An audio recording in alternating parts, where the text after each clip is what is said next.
ఉమ్మడి కడప జిల్లా నందలూరు మండలంలోని నాగిరెడ్డిపల్లె మేజర్ గ్రామ పంచాయతీ పరిధిలోని R&B బంగ్లా సమీపంలో ఆదివారం ఉదయం లయన్స్ వాకర్స్ క్లబ్ ఆధ్వర్యంలో పేదలకు అల్పాహారం అందజేశారు.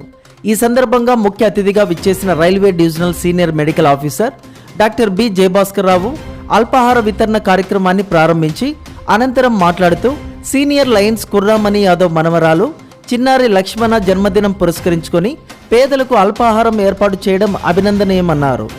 లయన్స్ వాకర్స్ క్లబ్ ఆధ్వర్యంలో ఎన్నో సామాజిక సేవా కార్యక్రమాలు నిర్వహించడం హర్షణీయమని, అలాంటి సేవా కార్యక్రమాలను నిరంతరం నిర్వహించాలని, తన వంతు తానుగా సహాయ సహకారాలను అందిస్తానని అన్నారు. ఈ కార్యక్రమంలో బార్ అసోసియేషన్ అధ్యక్షులు దాసరి నరసింహులు, వాకర్స్ క్లబ్ సభ్యులు శామనబోయిన గురుప్రసాద్, మోడపోతుల రాము, ఉప్పుశెట్టి సుధీర్, కానకుర్తి వెంకటయ్య, పుత్తా వెంకటేష్, గొబ్బిళ్ళ సుబ్బరాయుడు తదితరులు పాల్గొన్నారు.